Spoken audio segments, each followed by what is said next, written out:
Hello everyone and welcome back to my channel. So my name's Katie and today I'm going to be talking about some historical fiction book recommendations.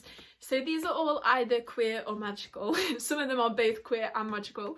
Yeah, I couldn't quite think of a theme for this video because I was originally going to do like queer historical fiction, but then some of my favourite like historical fiction sort of romancy fantasies are MF kind of ship, so but I wanted to include them as well, so I don't know, kind of doing a bit of an umbrella video here. But there's a certain sort of genre of historical fiction which I really like. It just brings me a lot of kind of joy to read almost, and I don't know, you just feel that kind of classic like vibes, and it's like essentially like watching Bridgerton.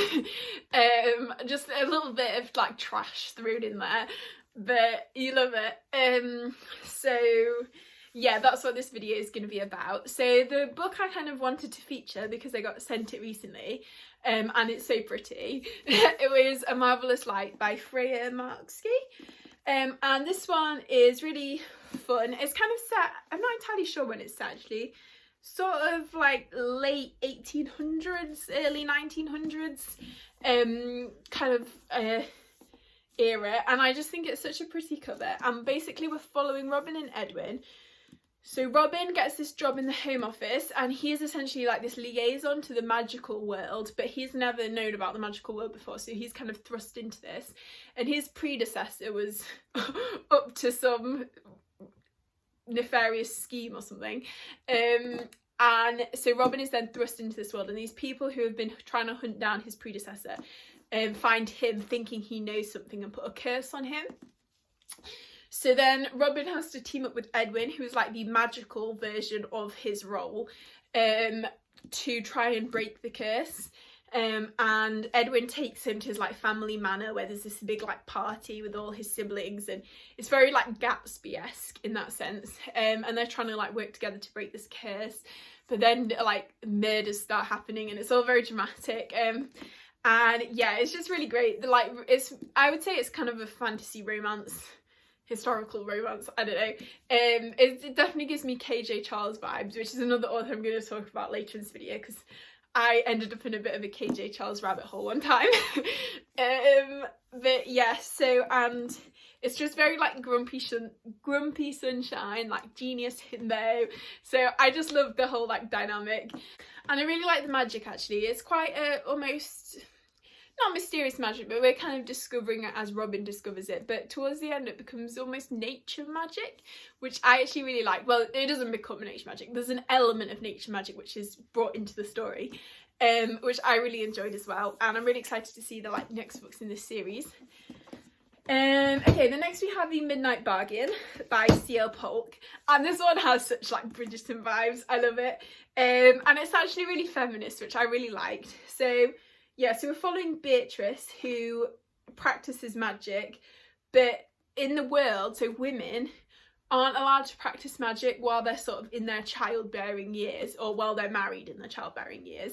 So they all have to wear these collars which like cut off magic, and Beatrice really doesn't want this to happen. Like, she wants her magic, and I think that's such a really interesting like allegory to sort of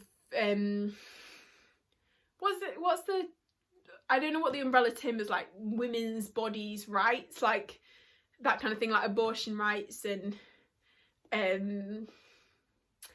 pregnancy rights. I don't know, just that whole area of ethics, and I think that's really interesting. So yeah, so she is trying to track down this like grimoire with magic that's gonna tell her how she can sort of remain free. But yeah, so I'd forgotten. Oh yeah, so Beatrice gets on this, this is one of my favourite things about this book actually.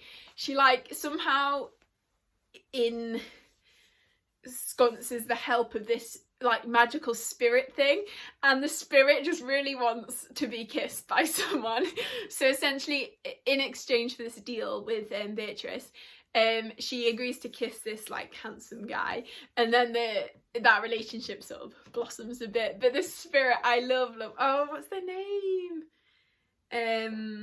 But yeah, it's just really good. There's loads of just like drama magical action. And again, like I said, there's some really interesting sort of feminist themes about sort of women's rights and men sort of thinking they know best. Oh, Naddy. Oh yeah, I love like spirity characters. So yeah, I would just highly recommend this, and I think the cover's so pretty. But yeah, it's just a lot of fun. And I like the romance as well, but just all the elements just make it so fun. So yeah, that's magical as well.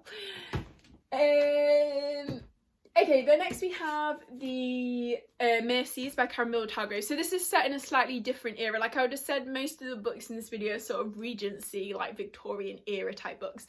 But this is actually like 1600s, I think, and it's set in northern Norway. And I believe it's sort of based on real life events. So we're following this little island called Vargo, where one day all the men in the village go out on this fishing expedition, but there's a massive storm and they all die. So the women are all essentially left to try and fend for themselves and like manage themselves in this island. And then one day, like a year or two after all the men have gone, this kind of priest comes along. I think he's a priest or some sort of religious figure to try and like whip the island into shape. And along with him is his like new bride who's sort of been forced into this marriage. So it's really interesting. There's a lot of interesting sort of power dynamics in how the women in the village sort of manage, and then there's a lot of themes around religion and that kind of religious like cultism almost, and that kind of trying to recruit people and the sort of conservative attitudes at the time.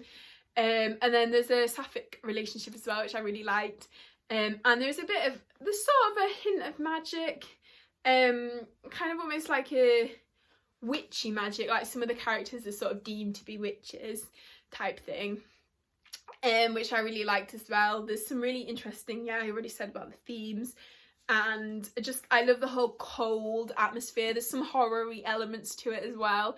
It's just also like atmospheric and creepy and just very like, if you're looking for something historical but like slightly different from the usual sort of Regency era, which has quite a little like romance as well, then I would highly recommend this book. Yeah, okay, then next we have The Beautiful Ones by Silvia Moreno Garcia, which I love so much. Like the angst and the drama of this book, it's like it's so glamorous, first of all, with like the bulls and the whole like setting. It's sort of set in like an alternative France essentially, and like that whole atmosphere is just so good. And we're following kind of three, I would say, main characters, so Hector, Nina and Valerie. And Nina is like a new sort of, what they call debutante, so she's like making her debut in society. And she is such a like free-spirited character. I love Nina. She's one of my favourite characters I've probably read this year, and like characters in romance especially. And yeah, she's just so sort of spirited and like fun, and I don't know, I just really like her. And then she meets Hector, who is this like charming, he's not really a con artist, but like he's got his own agenda, and he is trying to win back the heart of Valerie. I don't know, Hector's a magician, but he's quite like poor, so he's kind of yeah, so many years ago him and Valerie like had an affair or whatever, not like a cheating affair, like they had a fling, and he is now back trying to win Valerie's heart because Valerie sort of rejected him because he wasn't rich enough essentially, but now Hector's like made his money doing all this magic, so he's back. But then it ends up Valerie's now married, but Hector's still going after Valerie, but then Nina starts liking Hector, and then it's just all this big like mess, which is just so juicy. And at the same time, actually, Nina has magic, and she's just learning how to use her magic, and so Hector sort of agrees to mentor her. So that's sort of where that comes in, and the magic isn't really a big role in the story, but it just adds that extra little bit of like fun. So yeah, I really like it. It's just so much drama, and it's just so good. Yeah, so I'd highly recommend The Beautiful Ones. And the main relationship is just so good. Okay, then next we have more just purely historical like romance rather than any magic. I think all the ones I've talked about so far have a bit of magic in them, but these ones are just like historical fiction, historical romance. Yeah. So they're a bit cheesy and trashy, but you know, if you know me, I love a bit of cheese and a bit of trash.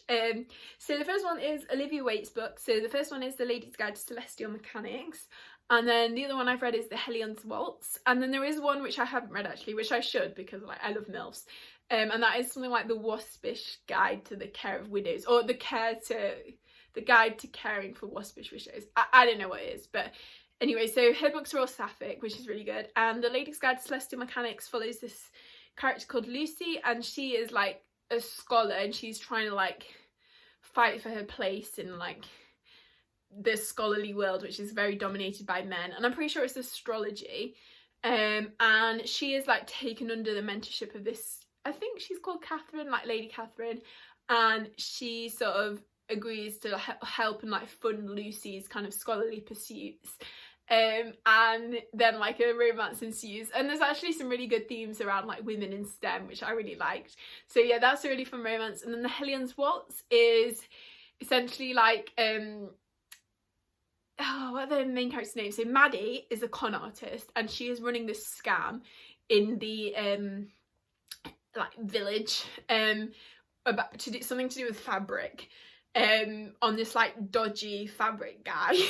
I don't know, he's like corrupt, so they're trying to scam him to like get rid of him. But then there's this new family in town, the main girl who we're following of which is called Sophie, and her family have just been scammed like in London by this, something to do with pianos was that scam. Anyway, so and Sophie then cottons on that Maddie is trying to pull a scam, so then tries to like ingratiate herself with Maddie to try and thwart this scam, but then they end up starting to like each other, and it's really good, it's really fun. It's not quite as like, I would say The Lady's Guide to Celestial Mechanics has maybe slightly more like themes, whereas The Hellions Waltz is a bit more like fun. But actually there is some interesting things about like power and people's abuse of power, and like how it's up to sometimes the common people to try and take them down. Yeah, so that's really fun. I'm not sure what the Widow one's about, but I'll put the cover in. I'm sure it's just as fun, and I will read it eventually. So yeah, I really like her books. And then the other author who I went down a little rabbit hole one time is KJ Charles. So she has a lot of historical fiction books. Most of them are like MM, but I think she has one like FF, which is called Proper English, which is really fun. It's like a kind of murder mystery set at a tea party, and yeah, so that's great fun. But essentially what happened was Audible about 6 months ago in the UK released Audible Plus, which is like where you go where they have like titles which you can just read for free without having to spend a credit.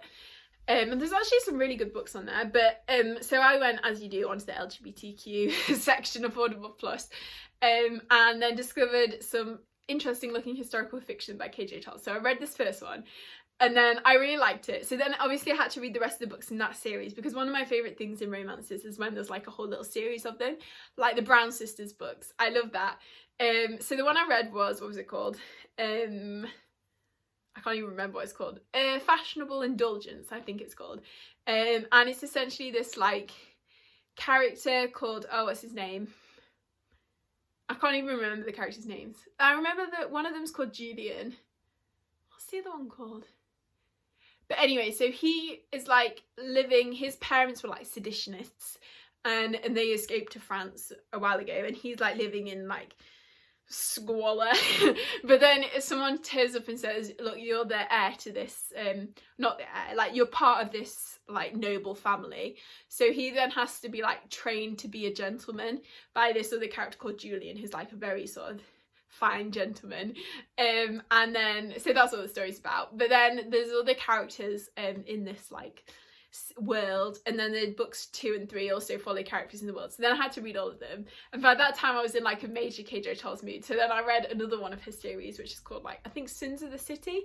That one was also really fun. The first book is just like pure fluff, but then the second 2 are really interesting, and all her books have quite good plots and like really interesting, like not interesting, but like not like philosophical, just more like drama and fun. And there's always like hidden heirs and like fortunes and characters like getting killed, and yeah, so it's just really fun. I think my favourites of hers that I've read, I think one's A Gentleman's Position, so that's like the third book in the first series I read. I don't even know what the series is called.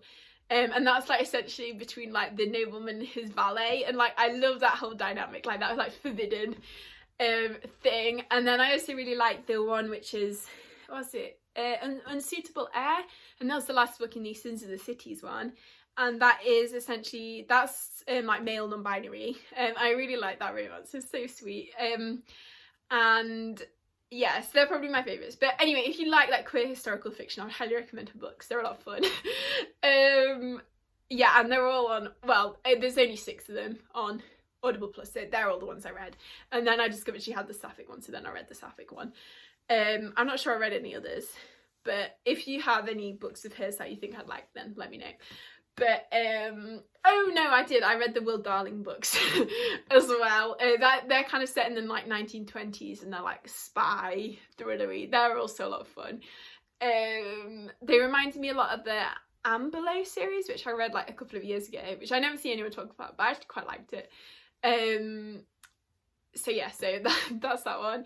So I hope you enjoyed the video. Let me know in the comments your favourite historical, fantasy, romance, fiction, anything. I'd really love to know. And if you enjoyed the video, please give it a like and consider subscribing if you haven't already. And I hope you're all having a really great day, and I will see you next time.